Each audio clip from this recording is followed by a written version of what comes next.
Welcome, dear viewers, to this new video in which we will learn, step by step, how to build the OmArm Zero robot, which can be controlled via Bluetooth and an app on a smartphone. You can control its movements in real time, as well as save motions and replay them to automate the movements. This project is an improvement over the previous one, where the electronic components were integrated into the robot's base. Additionally, a spring was added to assist the servo motor, specifically the arm motor, in handling heavier weights. I began by improving the design using Autodesk Inventor to mount the control boards at the bottom. The Arduino board will be mounted here, followed by the servo motor control board and the Bluetooth module HC05. I also engraved the robot's name onto the base. There is an option to connect to electrical power and install a power switch. Additionally, the spring helps the motor to manage greater loads. I retained the ball bearing to ensure smooth rotational motion. It is optional but can be added for better performance.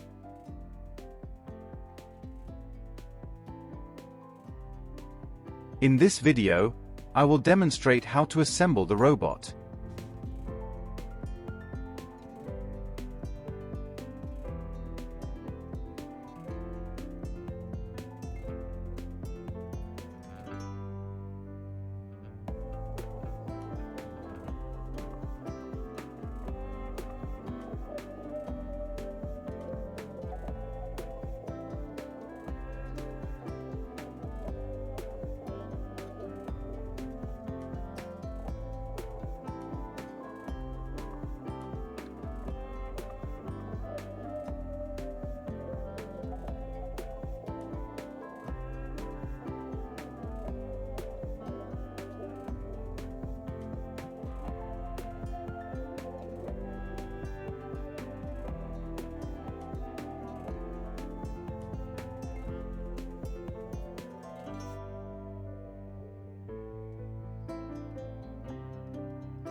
After completing the design, I 3D printed the robot's parts using a 3D printer.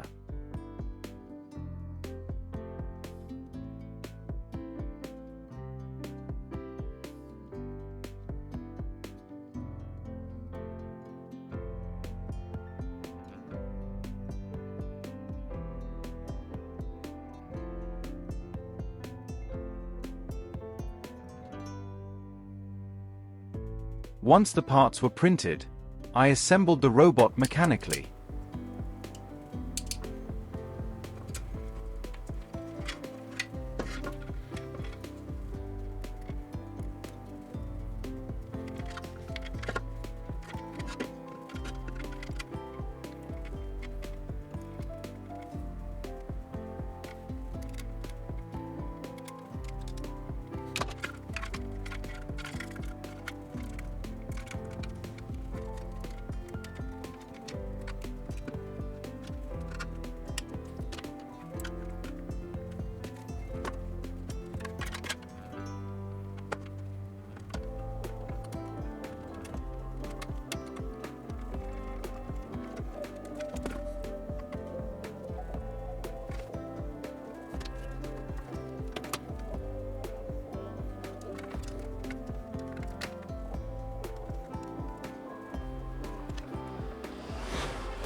After completing the mechanical assembly, I connected its components electrically, as shown in the electrical diagram.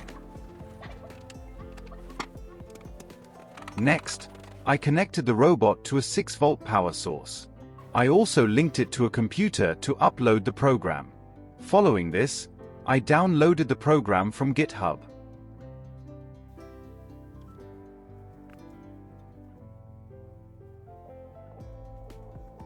After downloading, I uploaded the code to the Arduino board. I then connected an Android device and transferred the application file to it.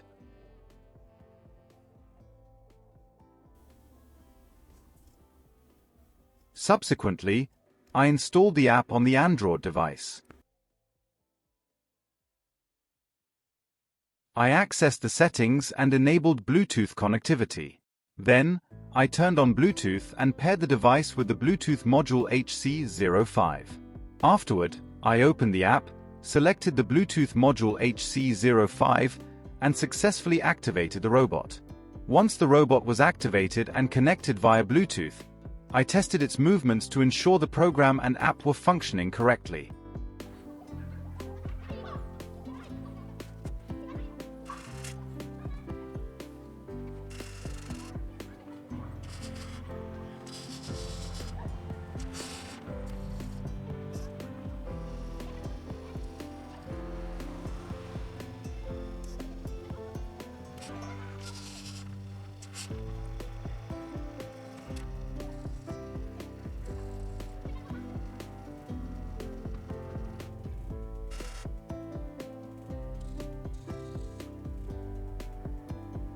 To evaluate the automation, I first recorded multiple poses of the joints. I then played them in a continuous loop, allowing the movements to repeat from the beginning.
This brings us to the end of today's video. I hope you enjoyed it and found it beneficial. Don't forget to like the video and subscribe to the channel to stay updated with all the latest content. Share your ideas and questions in the comments. Until next time, stay creative and keep exploring.